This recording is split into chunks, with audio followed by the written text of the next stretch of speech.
Hi mga akla, itong vlog na to ay very late upload na nga. Bale, ikukwento ko lang sa inyo kung paano ulit ako nakabalik ng Cabanatuan after how many days na na-stranded dito sa Palanan. Ilang beses nga pala kaming na-cancelled ang flights. Kaya yun yung rason kung bakit supot lang talaga yung hawak ko. Bale, a day before nung talagang makakauwi na kami, nauna yung mga gamit namin sa aeroplano. And hindi namin in-expect na biglang magbabago yung panahon. Kaya ayun na nga, lahat ng mga wallets at gamit namin ay nauna na sa kawayan. Buti na lang talaga may cash outan ng GCash dito mga akla. Kaya bumili ako ng mga gamit. Tignan nyo, nakachinelas pa ako that time. Kailangan ko na talagang kapalan yung mukha ko kasi gustong gusto ko nang umuwi mga akla. Para tuloy akong kawawang nagbibitbit ng supot na may mga muri. Tumatakbo na nga kami dito mga akla kasi sabi nila kami na yung susunod na sasakay sa aeroplano. Pagdating nga namin sa departure area ay may nakita tayong nakakakilala sa atin. Hi sa'yo sir. Sobrang excited na talaga kami kasi finally makakalabas na kami at makakauwi na kami sa Cabanatuan. Kitang-kita nga din sa video na sobrang saya ni Tito Joseph kasi talagang makakalabas na talaga kami. O diba? O. Dito ngayon nag-uusap kami ni Kuya Mark ng mga what ifs namin. And what if na-cancel ulit yung flight namin at ayaw na talaga namin mga akla. Hindi na nga nagtagal ay dumating na yung aeroplano namin sa wakas. Kaya naman binuhat ko na yung aking mahiwagang supot. After 12 days mga akla na na-stranded kami dito sa Palanan. Sa wakas makakauwi na kami. Ay, sa misis ko dyan sa Kawayan City.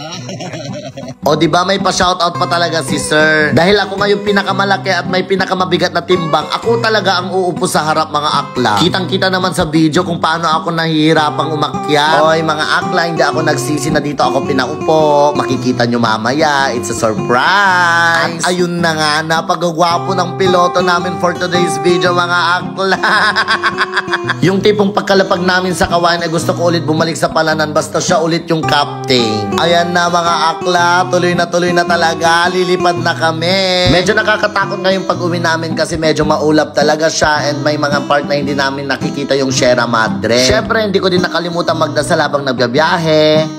Parang gusto kong bumalik talaga kasama si Pilot.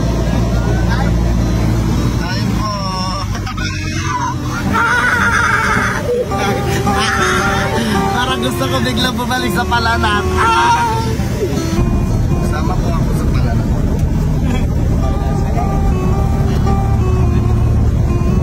Dalawa na po tayo.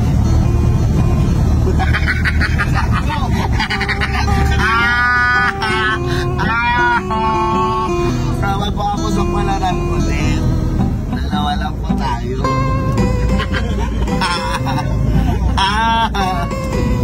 Thank you po, Kap, sa safe flight. Magaling po kayo sa vlog ko. Ang pogit po niya. Sasama na po ako sa Palanan ko. Gusto mo bang may stranded? Hindi. Kasama siya? Ay. Charis lang. Thank you, sir. Thank you po. Come. Ay, shout out po. Shout out. Na-stranded po kami doon 15 days kaya wala po akong video. Buti na lang po si Kap. Ay, panoorin mo po. Kung may time ka. Yung Louis Vuitton ko. Thank you po. Ano pa pangalan nyo, Kap? Yano, sir. Yano. Uy. Yano, uy. Ay, kilala pala nila ako dito. Tapos nakachinelas lang ako. Uy, ko naman na yung Louis Vuitton ko. Ito na lang po yung gamit ko sa Palanan. Kasi nauna na po kahapon yung... Ay!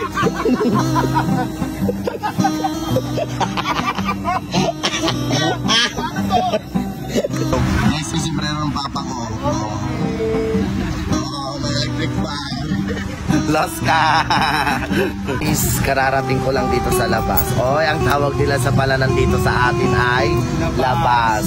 Tapos yung aking personal assistant, nagulat ako. Naka-gold na siya, guys! Naka-gold na siya.